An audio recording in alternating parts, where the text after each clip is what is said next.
every year we re-audition every member of every county group. So it means that every September we're never quite sure what the groups are going to be like the following year, and sometimes we get nasty surprises. Back in 1997, we lost 15 tuba players, all at the same time. They all left for all sorts of different reasons. Now, most counties, if they lost 15 tuba players, that would be everybody. I'd like to tell you that we took it in our stride. We didn't really. That was a real shock to us. And it meant that when we did the auditions, we had to promote some people perhaps a little bit quicker than you might have expected. At the time, I was conducting the training brass band, and we promoted into it 4 young tuba players who we might have thought weren't quite ready for it. They proved us wrong. They had such a fantastic year, they worked so hard, that I decided I would write a piece for them to perform in the last concert of the year. So, in the summer of 1998, we invented Tuba Power. And we featured the 4 tubas of the county training brass band, but we decided to give them a little bit of support, and we invited all the tuba players from the other county ensembles and a few of the staff to come and play as well. And we put on a concert featuring 33 tuba players. And it was such a success that to celebrate the millennium, we decided to do it again.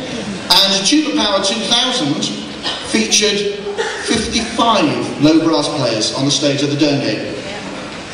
Well, we were on a roll then, so we decided to carry on. And in 2002, I wrote the concluding and final part of the trilogy, The Umpire Strikes Back. We were never entirely sure how many people played on that day. It was a bit fluid. But I believe we had 87 low brass players there. And I said, that's it, no more, never again. Until this year. When, after some constant badgering and hectoring from colleagues and ex-students, I finally weakened and agreed to do it again. And so tonight, on the stage of Spinney Theatre, 2009, I believe we are going to feature 115 low brass players.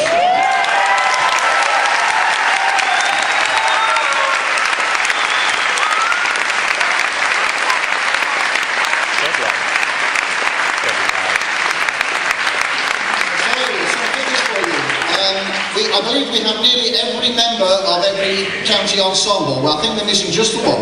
Everybody else is here. Many of my colleagues from the brass teaching staff are here.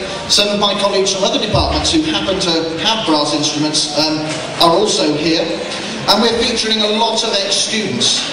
Amongst them, we have representatives of Birmingham Conservatoire, Trinity College, the Guildhall School of Music, the Royal College of Music, the Royal Welsh College of Music and Drama, Oxford University, Cambridge University, Imperial College, Edinburgh University, Cardiff University, and many, many more. They have travelled from literally all over Britain to be here tonight.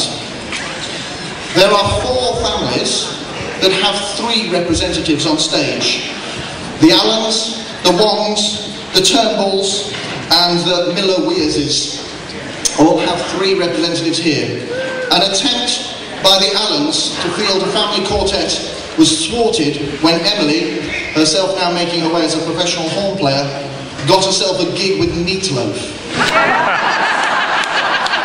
That girl has seriously got to sort out her priorities. On stage, Karen Leveridge is expecting, which means that Karen's unborn baby is now officially the youngest ever performer in Tuba Power at -6 months.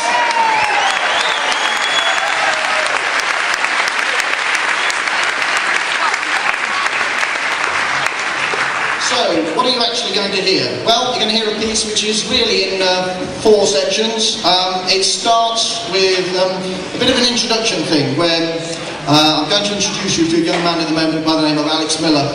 Alex is the smallest player on stage, I believe, and Alex is going to come and introduce the piece to you. He's going to come and make up a few notes and see what they sound like, and we're going to base the piece on whatever he plays.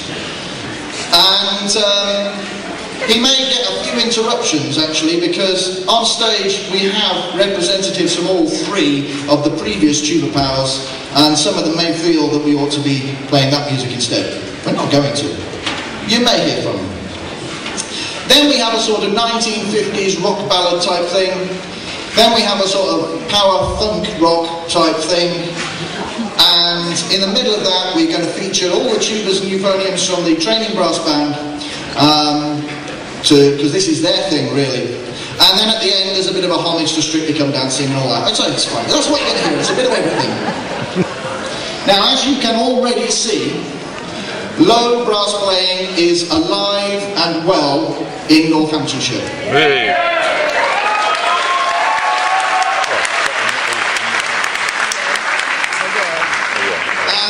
And this is the result of a lot of hard work by a lot of people. Many of them stood behind me over here, my colleagues from the brass department. Huge amount of work to make this happen. But all of it inspired by one lady.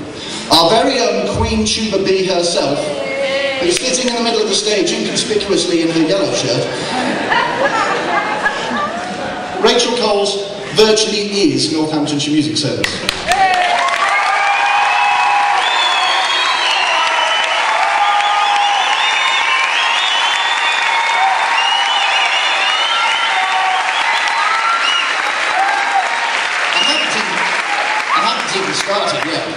Rachel Coles virtually is Northamptonshire Music Service. She was virtually born here. Her parents both taught for the music service. Her father served as the chairman of the governors for 19 years.